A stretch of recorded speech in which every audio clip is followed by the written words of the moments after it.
Good morning. I'd like to call the Carson City Board of Equalization on February 6th, Tuesday, February 6th at 9 a.m.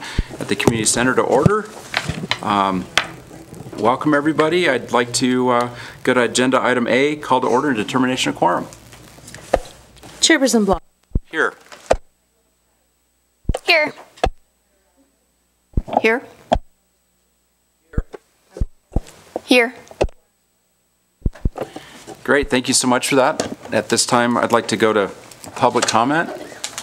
Do we have anything from the assessor's office before we go to public comment? No, this is public comment. So, okay, great. Good morning. Welcome back. I appreciate everybody, again, volunteering their time to do this important job.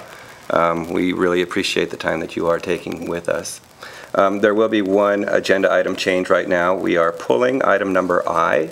We would like to defer it to a future meeting.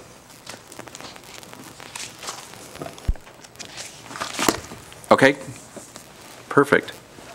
So at this time, I'd like to announce it publicly. Public comment. The public is invited at this time to comment on and discuss any topic that is relevant to or within the authority of the Carson City Board of Equalization that is not on the agenda. Do we have any public comment? Okay, going on to item number C, Carson City Board of Equalization member orientation.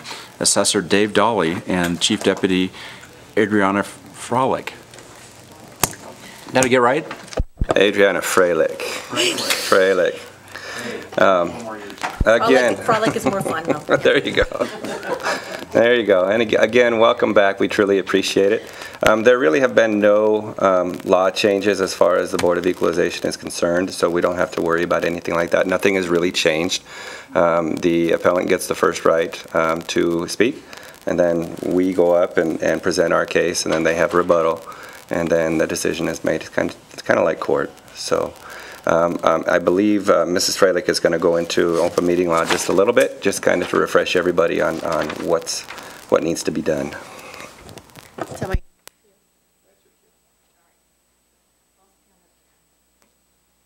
Good morning. Welcome back. Okay, I know that we've got a packed calendar, so I'll make this quick. Is this working? No, it doesn't sound like it either. There's a button on the side right there. If you look on the right side, there's a red button on the mic. Sorry. Under the mic? No. No button. It's a sticker. Sticker. Okay. You can hear me fine? Okay, but do you need it for recording? Does it get recorded? Is it low?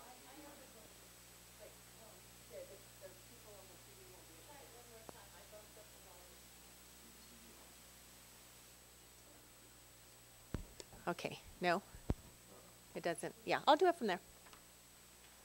Okay. But that's going to be problematic for the LS. Okay. Test, test. I don't know. It's not very loud. Hello? Just get really close, like you're singing. Check, check, check. Hello, hello. That's as loud as it gets. So you're good. Okay. Oh, you'll need it higher because you're not vertically down. Okay. All right. I don't know. You guys can hear me.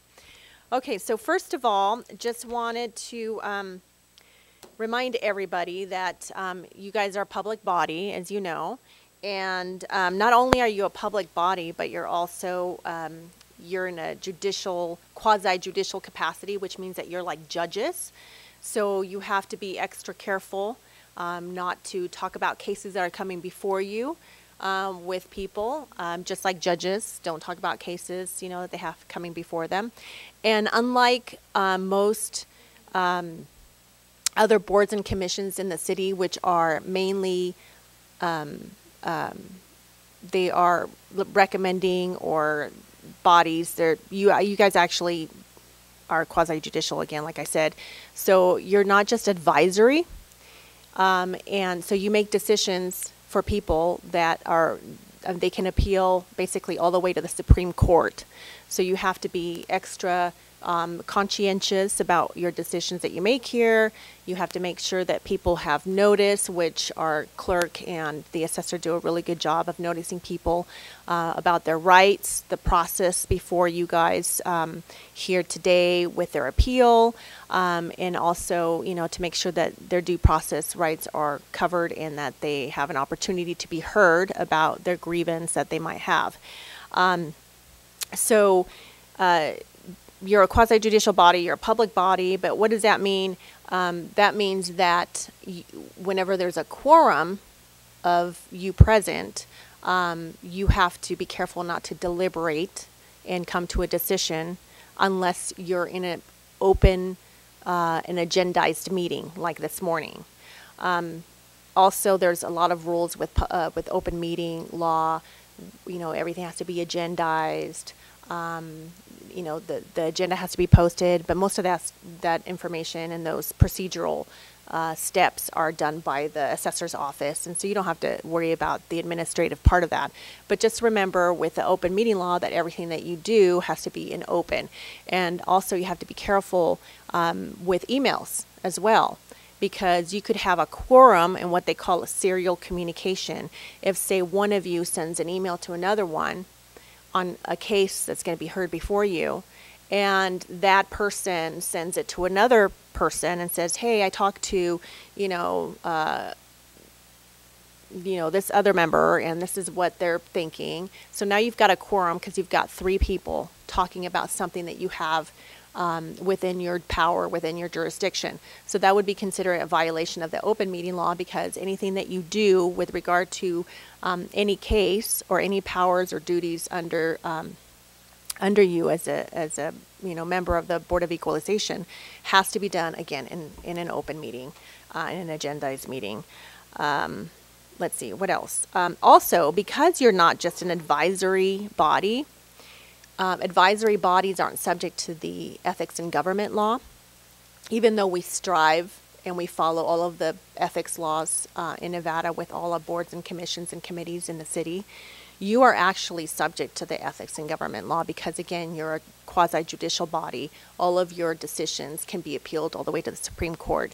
So there's certain things that you need to abide by, such as if you have a conflict, you have to disclose your conflict. What is a conflict? If you have anybody on the agenda that you recognize, whether that's a familial relationship, a friendly relationship, a business relationship, or anything like that, just call my office, call Dave, he can get a hold of me, or call anybody at the DA's office and ask questions. Do I have a conflict?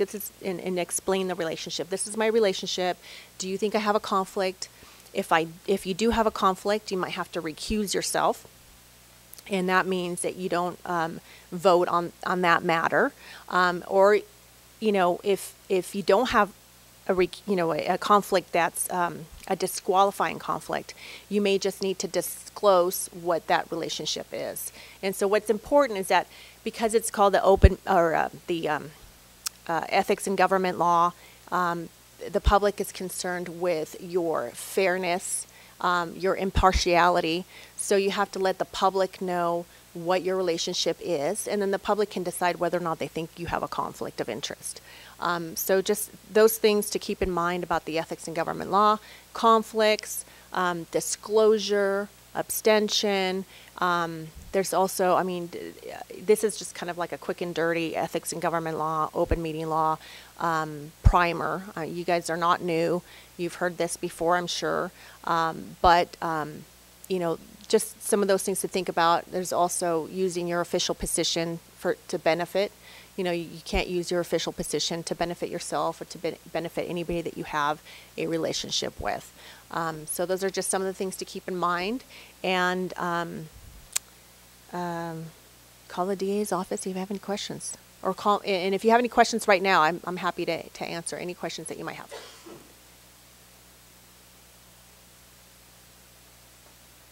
No? Don't see any questions. Thanks so much for Sure. a great orientation. And there's a whole chapter on the ethics and government law, and there's a whole chapter on the open meeting law. So if you're ever interested in reading it, just let me know, and I can send you the links to those statutes and And like I said, this is just kind of like an overview, but if you have any questions, just call me. Yeah, I have one on one of the cases coming up next, and I'll discuss it with you after we get done here. Okay, that sounds good. Yeah, if you have your materials ahead of time and you notice, you know, that you might have a conflict or you know somebody, call me and we'll talk it over and kind of, you know, just tear it apart and see where the relationship is. Because what I usually do with the other boards that I represent is I will, you know, draft up a disclosure based on what you tell me, so that you have a written opinion from the DA's office telling you whether or not you have a conflict of interest. And that way, if anybody ever files a complaint against you with the Ethics Commission, you will have your written opinion from the DA's office. Okay? All right. Thanks. Awesome. Thank you so much. Okay, let's go on to item D for possible action. Review and approval of stipulation agreement for William M. Piercy, 4137 Kings Canyon Road, APN 007-072-04. Back to the... Good morning, board members. Good morning. Excuse me. Donald Massow, Carson City Assessor's Office. As you stated, this is, we have a stipulation for William M. Piercy, APN number 007-072-04, addressed at 4137 Kings Canyon Road. Okay, hold on, Don. Do we want to do that now? Swear in? Yeah. Pardon me. So we'll swear everybody in from the assessor's office as well as the appellant. If you can stand and raise your right hand. Do each of you swear or affirm the testimony you will give in this matter will be the truth, the whole truth, and nothing but the truth under penalty of perjury? Yes. Yes. I do. Okay, thank you.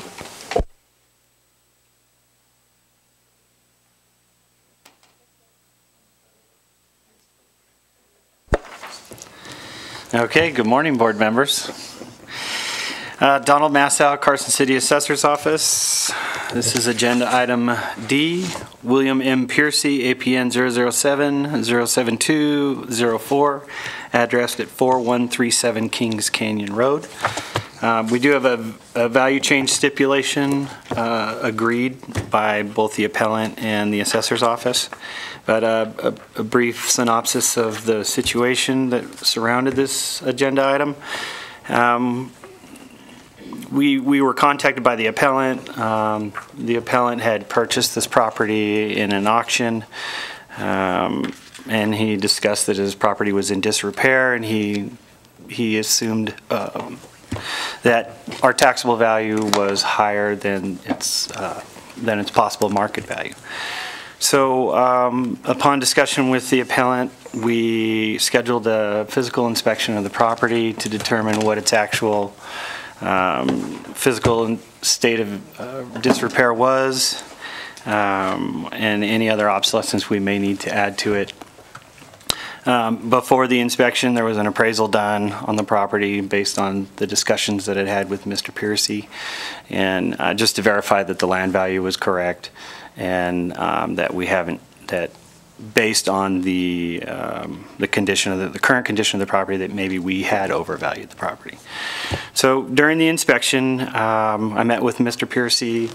We took a lot of photos, documented some of the things that were on the property. Mr. Piercy indicated that he had a prior property inspection report done by a professional of his own volition, and since that inspection report, he had done some repairs to the property as well.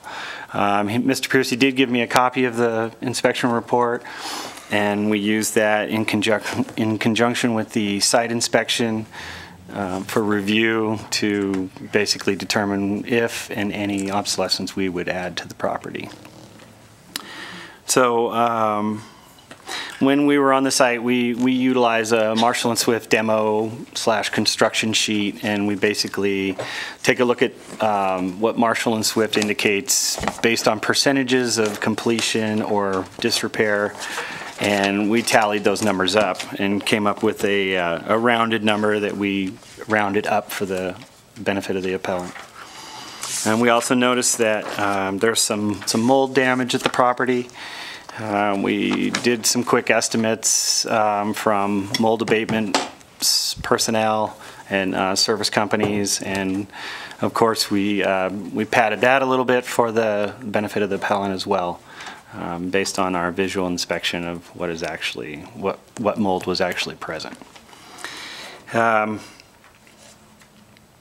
So with all that information, we basically, I think we deducted 10% physical depreciation for the property after some of the repairs have been done, because it was livable at the time of my inspection. And we gave it a 5% allowance for demo, and the additional $10,000 was deducted for mold abatement, which was much more gracious than any company would have cost to cut tear some drywall out. We discussed our findings with the appellant, Mr. Piercy. We agreed that on the proposed values that we'd stated here, and we agreed that the amount that we came up with was fair. And Mr. Piercy and I both signed, and David Dolly signed the value change stipulation for the Board of Equalization.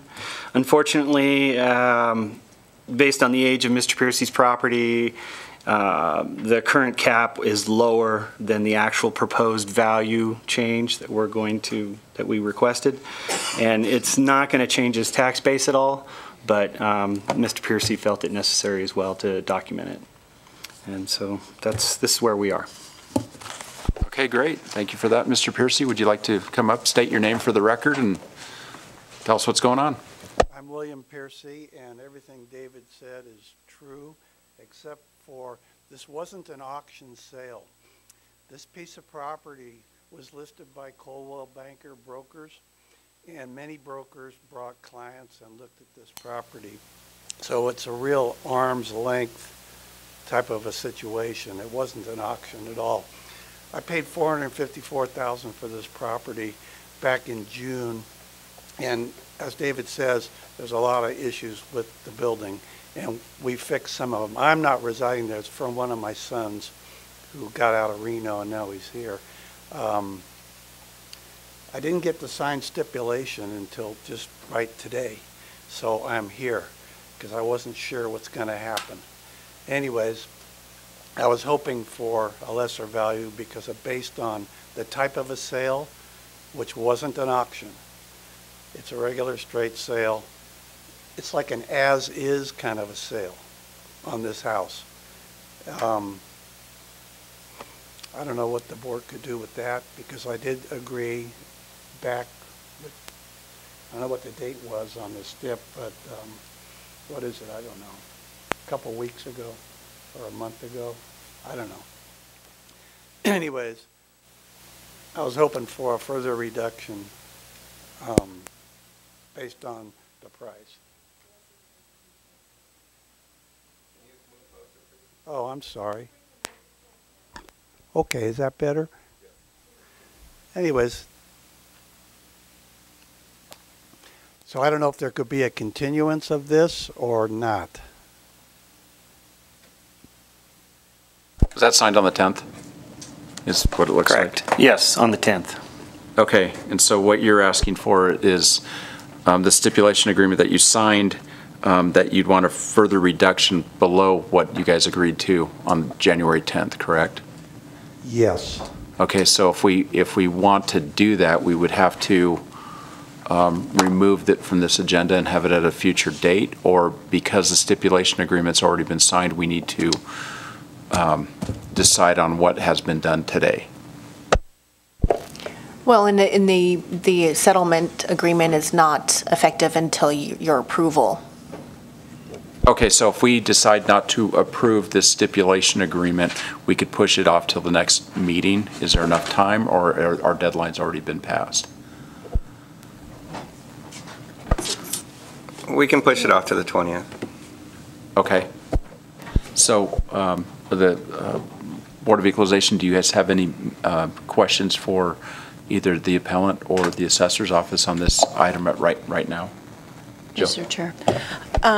By chance, do you have an appraisal of when you bought the property? No. So you bought it cash? Cash. Okay. There was a lot of bidders on this property because the market is very strong, and I was helping my son and my new grandkid who is now living there. You know, we looked at many houses, and this thing popped up, and it's a great neighborhood, but the house is in the situation that it's in, and I thought it would be a great place for the kid. So, Mr. Chairman, if I might. This property was on the open market. It was listed on the MLS. I actually saw it on Realtor.com because I was thinking about making an offer myself. The home was actually in distress. I mean, it was really not in good condition when the property sold. It was not in good condition. Mr. Piercy has done a lot to bring it up to market value, to bring it up to livable, and so therefore, you know, Nevada is not a sale or not a state that values property on purchase price. It's based on market. Or actually, it's not even based on market. But when it sells, that we don't revalue a sale or a property based on what it's sold for, especially in the condition that it was in. This home, again, was not in good condition. You can probably go online and still see the pictures of what it was. Our values are not going to change. We're not going to request, or we don't believe that the home is worth anything less than what we have it stipulated at right now. And so that's going to be our argument when we come back on the 20th. Okay. I have a question. Go ahead. On the stipulation page, we have a parcel number 007-07204, and down on the roll year, we have a parcel number 007-37150. Yeah, that's Page 44. correct. Parcel number 007-07204. Let me verify real quickly. It's On the roll year, where on it says- page 59 of the appeal packet, the standard report reads 007-07204 is the correct APN number. My apologies. So based on that, because on the stipulation that they filed, it has the wrong APN number on it. It has both. I see The that. first paragraph does have the correct APN number on it. Okay, I see that. Unfortunately, the grid does not. Okay, the chart, okay. Adriana? So the stipulation does have the wrong number? It has both numbers. And it should only have one number? Correct. Okay, well, and if you were to approve it, you would just approve it with the correction. Yeah, and so since the assessor has stated that if this was to be sent back to staff to come back another day, that their opinion would not change, then you could ask the appellant his reasons as to why he believes it should be lowered. And then you can make your decision as to whether or not you should have the assessor take a look at it again, or you can just make your decision here as to the stipulation. Okay, great. Any more questions of the board? I'm curious as to the time frame that you have, that you're expecting to kind of complete all the repairs that need to be done. I'm just curious if you've made a lot of progress on them. Are you intending to get this all done within the next year or so, or is this like a 10-year project? Well, being that my son is working on it now, and he has a full-time job in Reno, and the new baby, the kid will be a year old in 2 months, and I'm letting him do it. It's going to take a long time, but between about June when I closed escrow, and before he moved in, I was all over this place, putting windowsills on it and fixing the roof and getting it livable. But there's a lot of things in this house still that remain. And the property itself has rubble and crud all over the place from an old house that burned down in the '04 fire that happened up there. So based on the speed of my kid, it could take forever. I mean, and he doesn't have a lot of money. So I don't know. Okay, thank you. So at this point in time, all the molds, the junk, like the mold's been removed and all that Not stuff is yet. part The of it? mold's in the garage and it's still there. Okay. This house is, it's almost like, it's a stretched out house, and they're living down on the one end of it. And the other end of it, we just ripped out all the carpet and everything that was in there and got it out of there. But the mold is there still. It hasn't been fixed yet. Okay, and that's still in the garage. Yeah. And that gets quite costly. And in the electric room, where the boiler is, it's in there. I don't think you saw that part, but. Okay, so the garage and the mechanical room. Yeah, that's what you'd call it. Okay. Yeah. Any other questions from the board? Don't see any comments. I'd like to entertain a motion. Did you just think of something? That's all right. Okay. Who would like to step out and make a motion?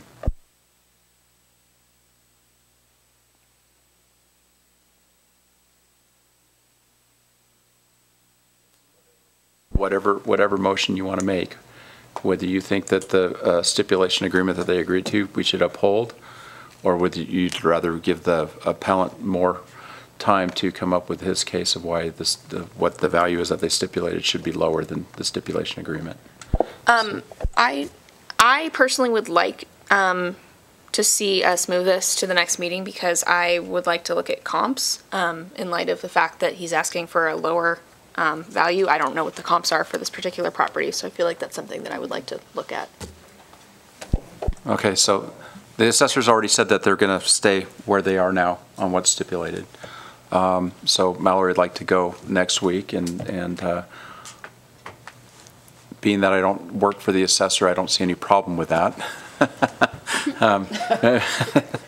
But I think it'll just fairly give Mr. Piercy an opportunity to be able to show us more in depth of what's going on. Mr. Assessor. That would be the February 20th is going to be our next meeting. Okay. Okay, so with that being said, I'd like to entertain a motion.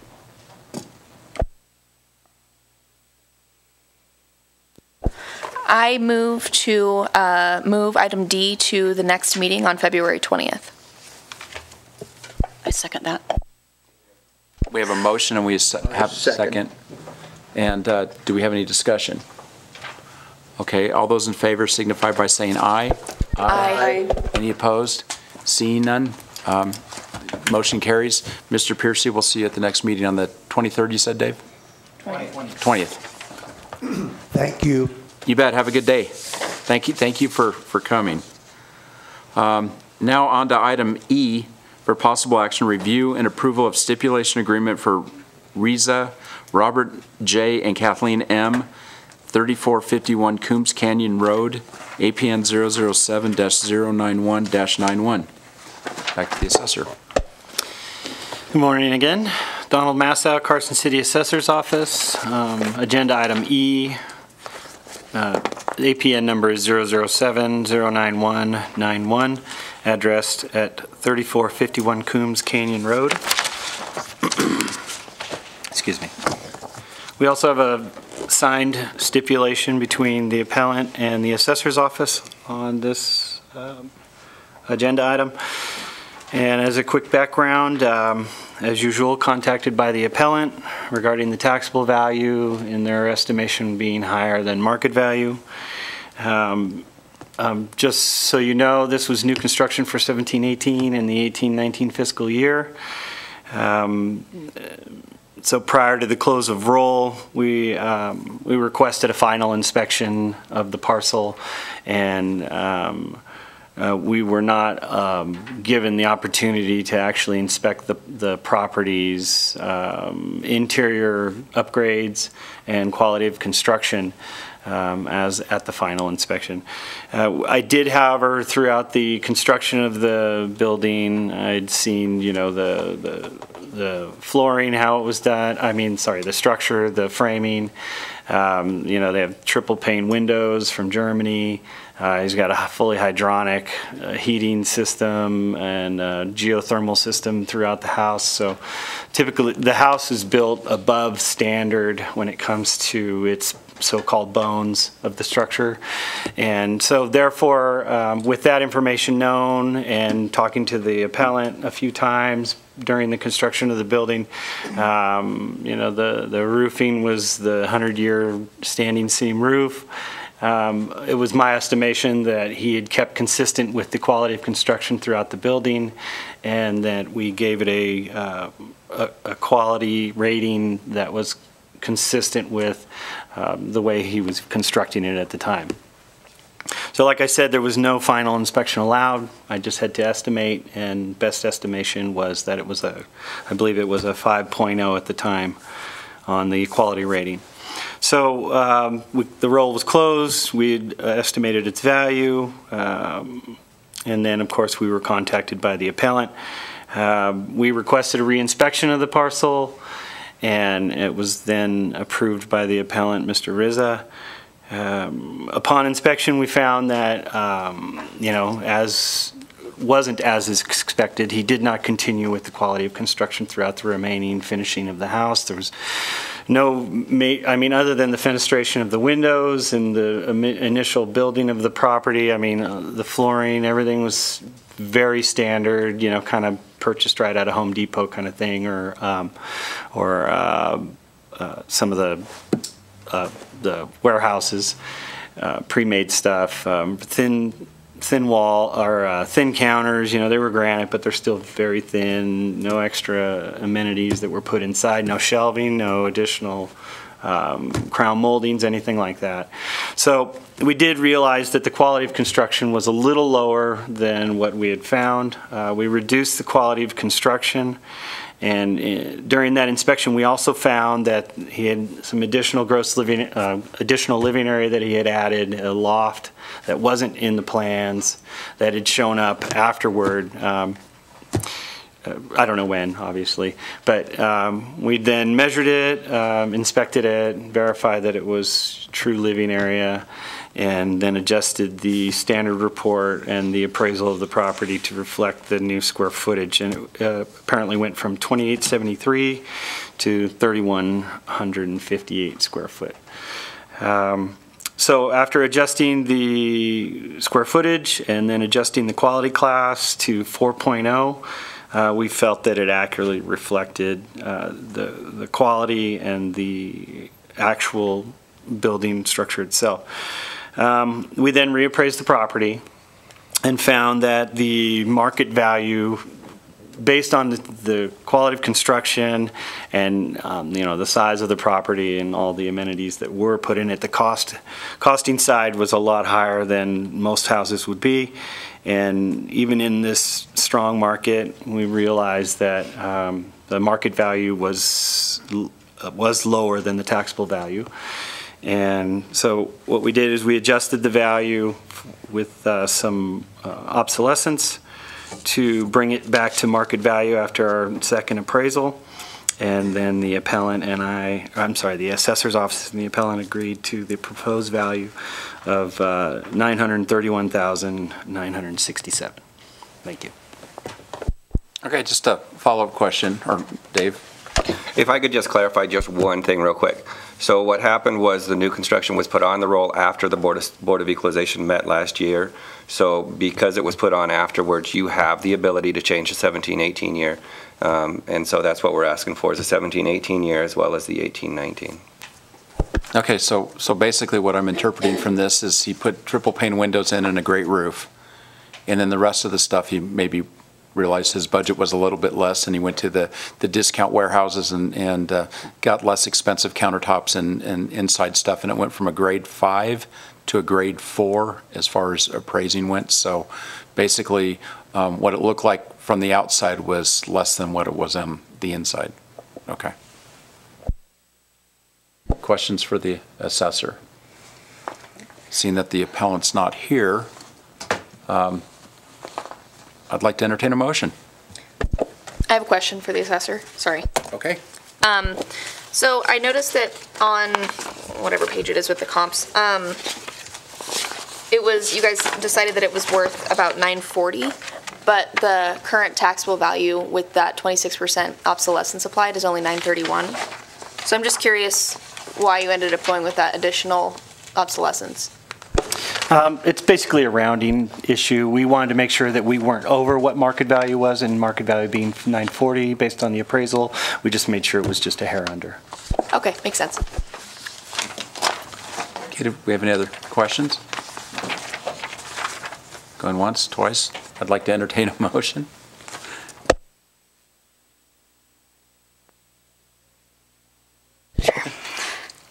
All right, I move that APN 00709191 taxable value for 2017-2018 goes from $1,173,334 to the $931,967,000. And for the taxable year of 2018-2019, the value goes from, where's that? Page 8. Page what? 8. Oh, thank you. $1,130,666 to the $935,819. Sounds good. Do we have a motion? Second. Okay, we have a motion and a second. Any discussion on the motion? Seeing no discussion, all those in favor for the motion signify by saying aye. Aye. Aye. Any opposed? Seeing none, motion carries. Okay. Now on to item F. For possible action, review and approval of stipulation agreement for Northern Nevada Comstock Investments LLC at 3344 North Carson Street, APN 007-462-05. Back to the assessor. Good morning again, board members. Donald Massow, Carson City Assessor's Office. Agenda item F, APN number 007-462-05, addressed at 3344 North Carson Street. We have a signed value change stipulation between the Assessor's Office and the appellant. Back to my usual story, we were contacted by the appellant. That his land value, they had just purchased the property for $450,000, which was verified.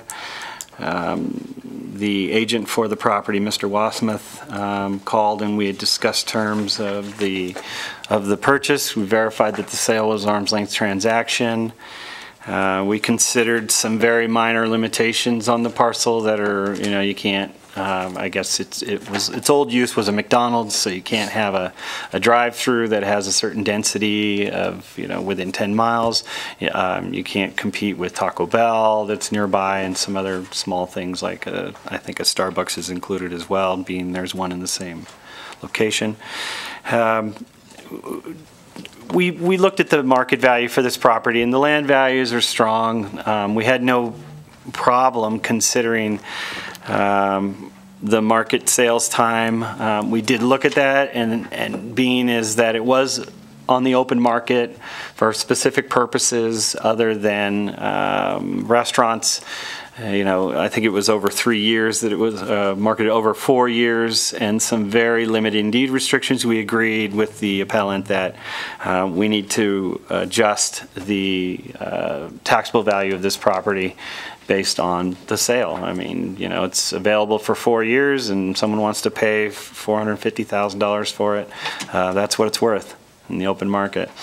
So we just verified that, like I said, that the land value was correct before adding any obsolescence to the improvements.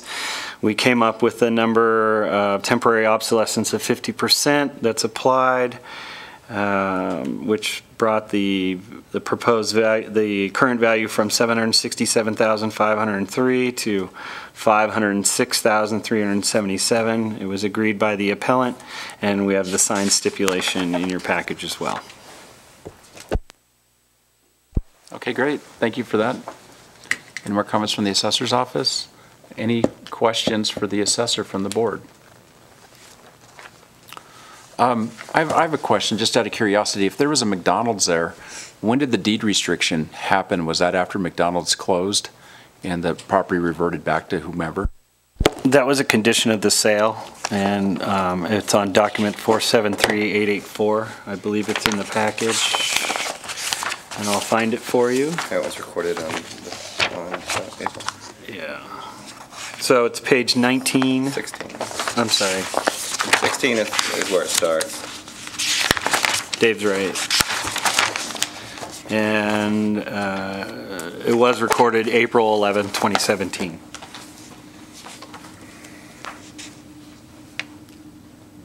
Okay, it just probably had something to do with the sale price and everything else, I'm just assuming. Jill, you have a question? Curiosity purposes, what is it going to become? They don't know? We don't know, but based on the ownership, the speculation is like a Dottie's type thing. Okay, any more questions from the board? Any comments from the assessor's office? Seeing none, I'd like to entertain a motion. I'd like to make a motion. In regards to APN 007-46205, excuse me, commonly known as 3344 North Carson Street, to agree with Carson City Assessor to reduce the taxable value from $767,503 to $506,377. Okay. Second. We have a motion and we have a second. Do we have any discussion on the motion? Any questions? Seeing none, all those in favor signify by saying aye. Aye. Any opposed? Seeing none, motion carries. And item G for possible action, review and approval of stipulation. Chair? Yes. Who seconded the motion? I second. Oh. Okay, back to item G for possible action, review and approval of stipulation agreement for VKDG Development LLC located at 3649 Arrowhead Drive, APN 005-053-05. Do we have any disclosures? I have a disclosure. I just want to disclose the relationship that I have with Mr. Sharada. He is an active business partner with my brother, and I'm also an active business partner with my brother, and I feel that it might be looked down upon. So I'm going to recuse myself from this one. Okay, awesome. Any other disclosures? Okay, seeing none, back to the assessor's office. Good morning, members of the board. Denise Gillott with Carson City Assessor's Office. This appeal is located at 3649 Arrowhead Drive, parcel number 005-05305. So this is for a stipulation. The owner of the parcel 005-05305 came into our office and appealed the value of his property for the 17-18 year and the 18-19 fiscal year. The subject's improvements were built in 2017 and were new construction for the 17-18 years, so that gives him the opportunity to appeal both. In meeting with Mr. Serrata, based on the information provided, the subject qualities rating was in need of reduction. What happens is when we come to a quality rating, we use Marshall and Swift's handbook. And the quality ratings and the descriptions of the property, sometimes there's a little bit of overlap and it's a little gray. And especially in the sense for storage units. This is a mini storage facility. And so Mr. Serrata brought in all of his costs, and I provided those within the packet, and his estimates for we kind of worked with the city costs and looked at the quality of the buildings and kind of where they fell, and we agreed that we could support a lower quality rating, and so we were willing to help him out with that. We lowered his subject rating. It was reduced from a rating of 1.5, which is fair, to 1.0, which is low.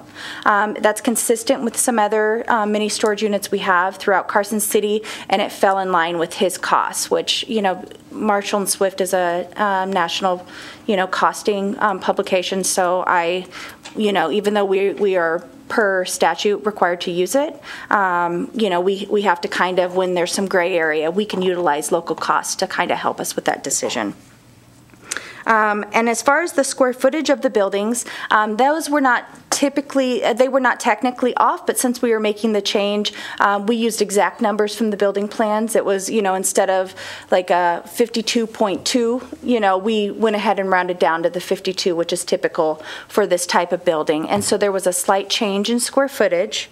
And the other reduction was one of the buildings located in the front of the parcel is a combination of office space and storage space. It's the same, style of building, but a small portion of it has been finished to serve as more of like a retail office space, and it has a restroom. And so initially on the plans, we utilized those for the percentage of storage versus office, and then we ultimately went back out there and did a remeasurement and reduced that percentage of office space, which also affected the cost.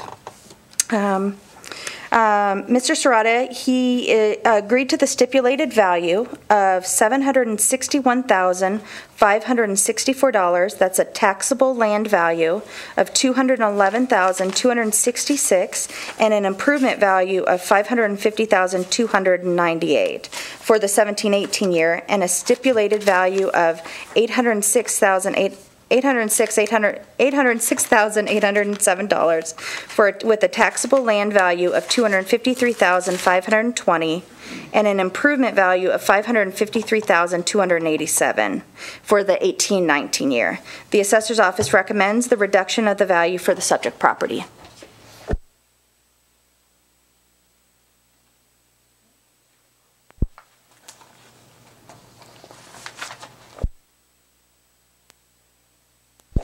I see the assessor peering over. Do we have,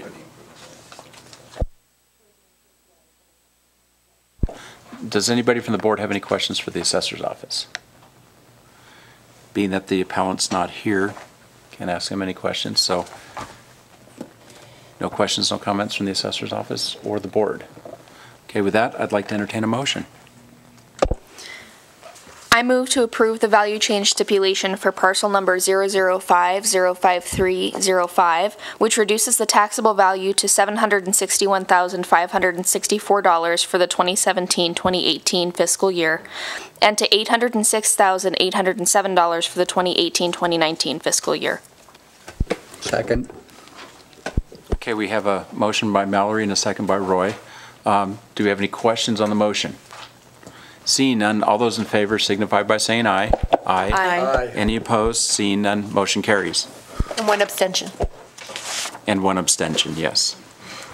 On to item H for possible action, review and approval of stipulation agreement for Brune Anderson Family Estate Trust located at 412 North Nevada Street, APN 003-226-02 to the assessor's office.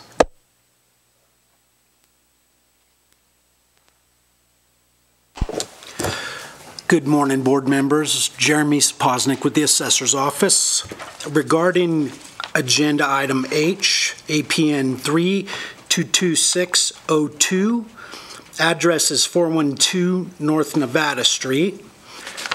The appellant, the petition for review of taxable value is based on the overall condition of the interior of this property. At some time in the past, there was a renovation process started at this location, and one way or another, the renovation stopped. So the owner of the property contacted us and said, due to the fact that the structure is uninhabitable, he thinks he should receive a reduction in taxable value. So after we inspected the property and kind of got our heads wrapped around the overall condition, we agreed that it is uninhabitable and used a Marshall and Swift construction progress demo worksheet to come up with a 90% functional obsolescence adjustment for the structure alone, and that would reduce his taxable value of the structure by 90%. And the homeowner was satisfied with that, so today we present it to you for approval. Okay, great. I have a question. Are they going to finish this? I mean, with what I read in the report, this thing's going to fall down before they get it done.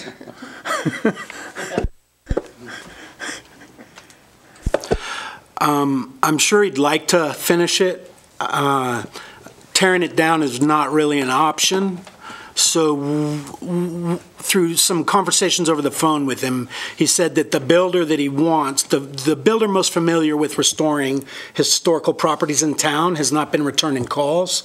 Maybe he's busy, maybe he's on vacation, but it appeared to me that he does have interest in restoring the property. It's just not a simple job. Okay. Any more questions or comments? Mr. Chairman, if I might. Yes, sir. Thank you, sir. Just for your own knowledge, all of the parcels that receive any kind of obsolescence from our office are placed on a list, and we review those on a yearly basis. So, I mean, if this property was to have some work done on it, then at that point it would probably reduce the amount of obsolescence that we give it for next year. So just for your own edification, we will be reviewing this property on a yearly basis until all obsolescence is removed.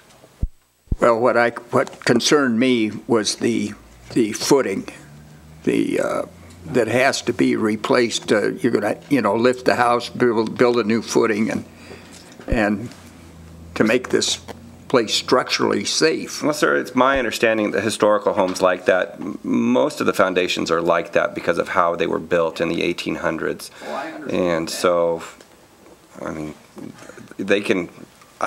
Probably not the safest thing to keep it that way, but I mean, they probably could have if they wanted to. Roy, any other comments? No. Any other comments from the board? Okay, here I go. I'm afraid that we're going to set a bad precedence here, because you have a property that was purchased in 2011 for $151,000, probably about half the market value in foreclosure. It had previously been restored by the Harwoods in 1971 and the Coletti family previous to the owner that lost it in foreclosure. And apparently it seems to me, and this is my opinion alone, is it was looking at trying to flip a property. They started with a roof, got red tagged for not having a permit for the roof. Went and from the building department, that permit was revoked. There was one for electrical that was revoked. They went in there to, I guess, put in a new HVAC system and ripped out the floor and the subfloor on the north side of the building. They gutted walls. They completely made it uninhabitable. They turned off the water on the outside. 3 trees have died. The city has been on them to clean up their mess time and time again. The fence on the south side between the Abraham Curry house and this house fell down. But when you look at a historic property like this, you have the Hyman Olkovich house at 412 North Nevada Street. Same foundation. It's not a rubble foundation, it's a cut sandstone foundation. When you look at my office on the corner of Curry and Musser Street, there's a foundation that's a rough cut sandstone that I had to stabilize the building. That cost me a lot of money. You look at the Frank Norcross house at 412 North Division Street, and they're redoing their front porch. You look at the houses, all the houses built around this era, whether it's the Nevada Press Foundation, Peter Smith's house on John Street. It's what you encounter, and this is what you go into knowing. And if you're going into a historic property for a flip and not knowing that you have galvanized pipe, you have Romex in the walls that was probably done in the 60s or 70s. That was a big upgrade. I just think that setting a precedence for someone to come in and get a price for a house, below market value. The Abraham Curry house right next door, less square footage, 2,400 square feet, is for sale for $650,000. You have Gary Kane's house at 412 North Nevada Street. He did all of this stuff. You have my house. I've done all of this stuff. You have Peter Smith, who's done all of this stuff. When you buy an old house, floors are not level. Floors are warped. Things like this happen. And it seems like to me, for owning this property for 7 years, there hasn't been any care. The city's been on their back. And if they don't have the money to do this, and they don't want to do this, and they're not progressing, give somebody the opportunity that will restore this house, because I can name you 5 or 6 people that are looking at this house right now that they would love to do that. I just think that we're setting a bad precedence, because if you look to the kitty corner from there, Casey Nealon and Associates bought the old apartment building and turned that into an office building as well. So the property values are up. 308 North Curry Street is the old bank building with the Hop and May Adams Foundation. And to put further on this, he should be able to sell it for more than he purchased it for. It is now on the National Register of Historic Places inside the West Side Historic District that was given Carson City the recognition for the National Parks system. So I would like to see this move to the next meeting so that the appellant can present his case. But demolition by neglect is what I see. I hear about paint needing to be redone on the outside. It was painted 4 or 5 years ago. Yes, there's some rot. I walked outside the property, outside the fence yesterday. There are things that need to be done, but that, to me, doesn't really affect the value. I apologize if this is a stupid question, if this is covered already, but he bought the property 7 years ago and it wasn't at this level of disrepair. Is that what I hear you saying? That is correct. When he bought this property, it probably assuming an old house, it needed a new roof, but none of the walls were gutted on the inside and the flooring hadn't been ripped out on the north side of the property, north side of the interior of the house. Chairman Black, if I might just make a comment. We have to value the current property based on the actual condition of it, whether that condition is man-made or whether it's nature, human or caused by nature. We have to value it based on the condition that it is. The fact that he actually went in and did all of this stuff, the house has been in this kind of a condition for a number of years. And I understand that the fact that it is a historical house and that it should be kept up to a greater value or a greater condition, but it's not. And so because it's not, we have to value it based on the usability of it right now, and it's not usable. It's kind of like the other buildings that have been on the market that have sat vacant. We give them obsolescence, and that's what we're asking here. So while I appreciate the frustration that you have, I'm not sure that's really relevant in this particular case because, again, we have to value the property based on how it is now. And now it's not livable, and so that's why we're asking the stipulation to be approved. Okay, that's understandable. And the other thing I want to point out, it is number 3 on the Blue Line Trail, so hopefully I would encourage the property owner to fix it, restore it, sell it, do something. Turn the water back on, plant trees, do something with the property. And my only question from what I said, do we want to give it 90% economic obsolescence? Because yes, it is inhabitable. Give me a month, I could live in it, but that's me. Whether there probably should be some sort of obsolescence, economic obsolescence, but is it 90%? So are there any other questions or comments from the board? Okay, so hearing none, I'd love to entertain a motion. Now, mind you, it's based on the amount of economic obsolescence or not. So we can approve 90% economics, the stipulation, or we could bring it back to next meeting, reducing the amount of obsolescence. And giving him the opportunity. And giving him the opportunity to do. So that's where we are.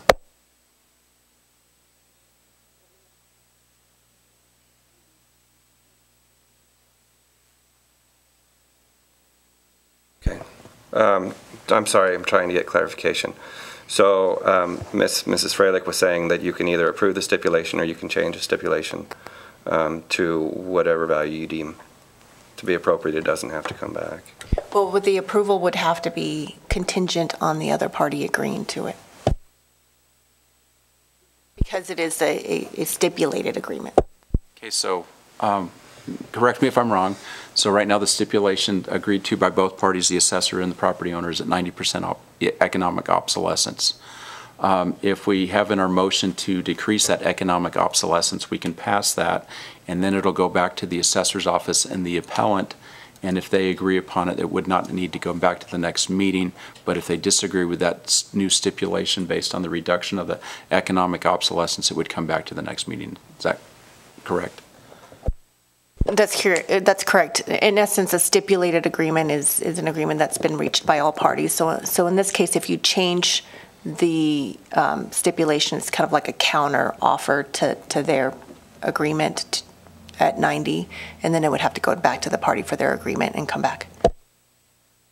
And sorry again, Dave, Dolly. This stipulated agreement is for 1 year. Period.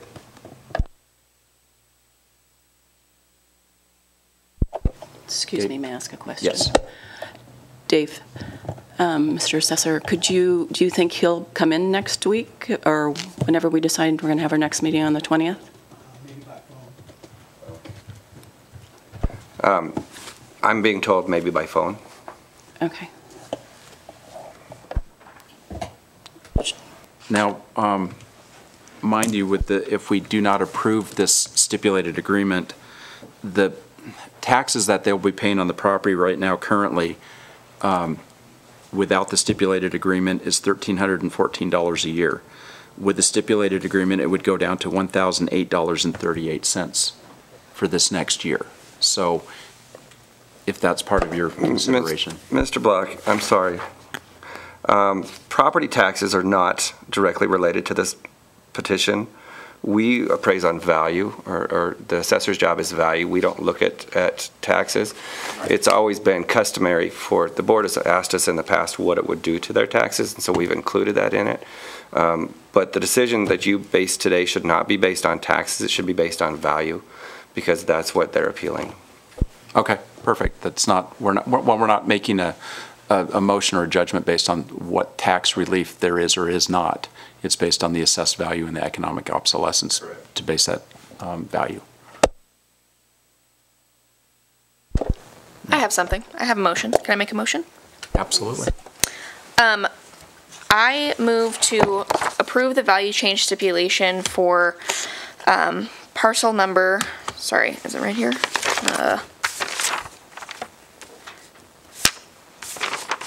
Parcel number 003-22602 with the following correction. Functional obsolescence will be reduced from 90% to 70%, which will in turn cause the taxable value for the structure to be $23,739.30 for the 2018-2019 roll year, for a total taxable value of $91,739.30. With the condition that the appellant agreed to it. With the condition that the appellant agrees. Thank you. Okay, great. We have a motion. I'll second that motion. And Roy has a second. Okay, now, any discussion on the motion, Mr. Assessor? Yes, ma'am. Or sir. Sorry. It's okay. It's early. It's confusing. It is very early. Can I ask, please, what the verification, or not verification, what the Reduction. Thank you. What the reduction is based on? I personally feel that 90% functional obsolescence is extreme. It's obvious that this property is suffering from functional obsolescence, but I think that 90% is a little overboard.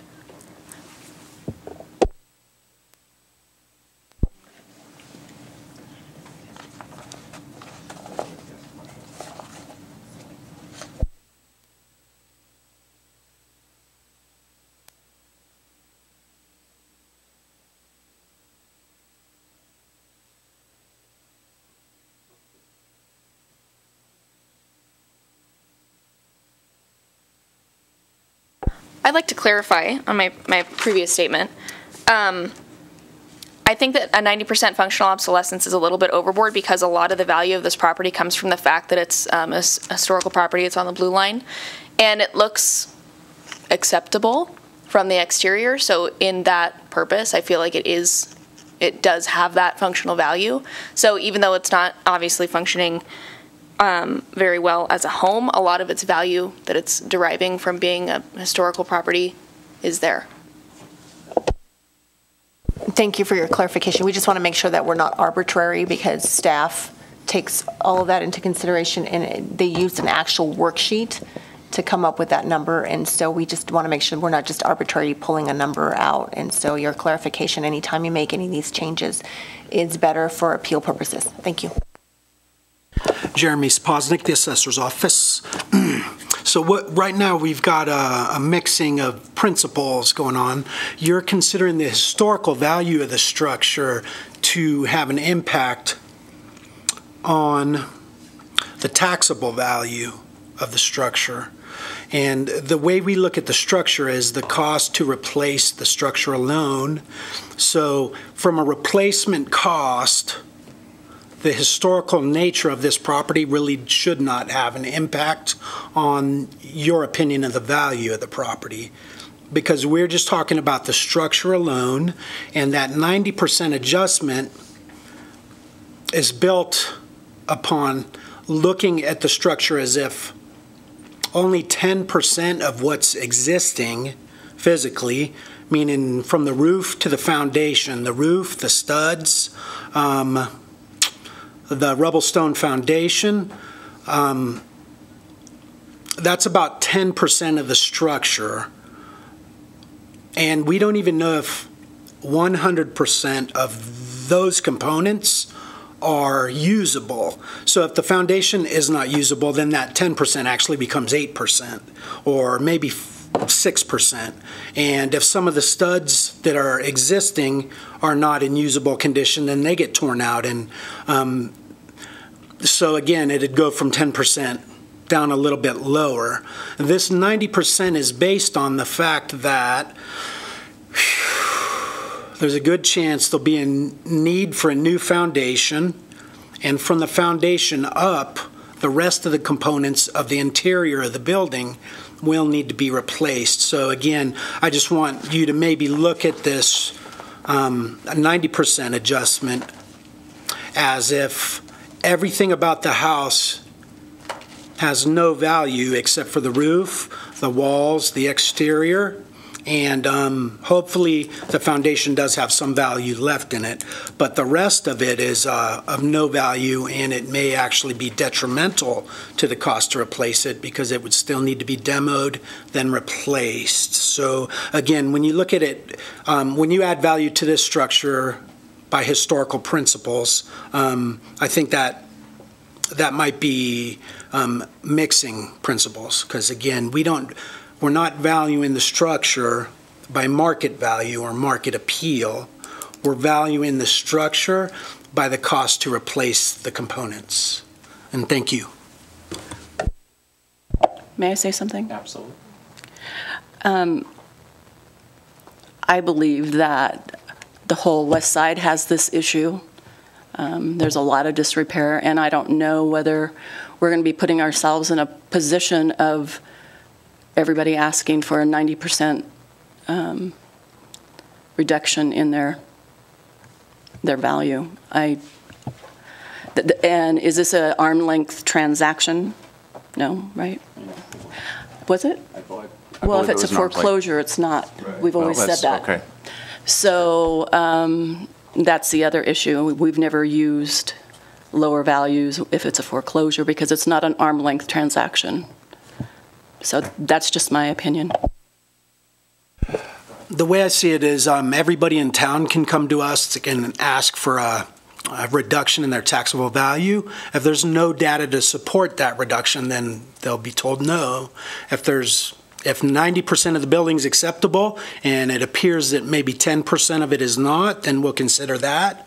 But everybody in town can come knock on our door and ask for a reduction, and unless we have grounds to support it all the way to the Supreme Court, we're not going to give them any type of reduction. Okay. But will we be making it unequal by doing this to this specific property, is my question. As a board, that would be my concern. Mrs. Reisner, we look at these on a yearly basis. So if the home or building is in a temporary condition where we give it a temporary obsolescence, then we do add it back on once it is completed. So I don't think that we're doing anything that we haven't done in the past with other properties, because we will be looking at it on a yearly basis. With that, Mr. Assessor, what if they don't do anything next year? Will there be any incentive for this person to fix this up? we don't have any incentive to offer, so no. Will we continue Probably. And one more thing, if they continue to receive this obsolescence, that does not stop us from raising their land value or, adjusting their land value year by year. Also, the cost of the components of the structure fluctuate year to year too, but the 90% will stay at 90 until we have reason to change it. Okay, I just have another comment. From an historic preservation point of view, this is not a rubble foundation. Every block that's in that with cracked mortar probably weighs 125 pounds per square foot.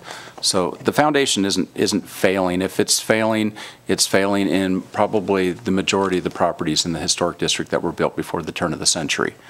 You look at the roof line, you look at the chimneys, you look at a lot of stuff. That stuff's not failing. I wish there was some kind of encouragement, but they will not be able to tear it down without the approval of Carson City Historic Resources Commission. But demolition by neglect, I mean, we're talking, they bought this in 2011, permits have been revoked, they've been doing work without approval and things like that. They've created this, but if you also look at historic districts throughout the country, historic districts and historic land values are worth more than the properties that are not in historic districts. So we're looking at this as well as the whole citywide, but you can also look at the construction of these things. The house is stronger than the dimensional 2x4s and 2x8s and 2x6s are actually those dimensions. It's built really well. You can see from the pictures that were taken and on the stuff, a lot of it's built really well. There's some dry rot on the outside, but we're looking at how much functional obsolescence we're giving it. So with that, do we have any other comments from the assessor's office? Any other comments from the board? Because I was the one who made the motion, I would like to clarify that when I'm talking about the value as far as historical, I guess, value, looking at what the current taxable value is versus the replacement cost new, it was my understanding that this was a market value that we were going off of as far as the taxable value. So when I'm talking about what this property brings to the table from a historic perspective, I'm talking about from a market value sort of angle. Okay, on the board, any further discussion? Okay, we have a motion and a second. All those in favor signify by saying aye. Aye. Aye. Any opposed? None opposed. The stipulation agreement is turned down, and so it goes back to the assessor's office and the appellant, correct? Okay. I think the stipulation was approved, was amended to 70% obsolescence with the condition that the appellant approve. So if he does not approve, then we'll be back here. But if he does, then you've approved it with the 70%. Okay, great. Thank you so much for the clarification. Item I has been removed from the agenda, so I'm guessing we're going to be hearing that at the next meeting. And then we're on to item J for possible action, discussion of the date of the next scheduled meeting, currently set for February 13, 2018, but it will be the 20th. Correct. We're asking to postpone the 13th. We're meeting with one of the appellants this week, actually two of the appellants this week. So we would like to work with them before, and that doesn't give us enough time to agendize everything. So if we could move the next meeting to February 20th, 9 a.m., that would be wonderful. Thank you. Great, thank you so much for that. Now item K, public comment. The public is invited at this time to comment on any matter that is not specifically included on the agenda as an action item. No action may be taken on this matter raised under this agenda item of the agenda. Seeing that there is no public, we'll move on to item L for possible action adjournment. Do I have a motion? I move to adjourn. Motion to go ahead. I'd like to make a motion to adjourn. Okay, we have a motion. Second. Roy seconds the motion. Any discussion? All right, all those in favor signify by saying aye. Aye. Motion carries.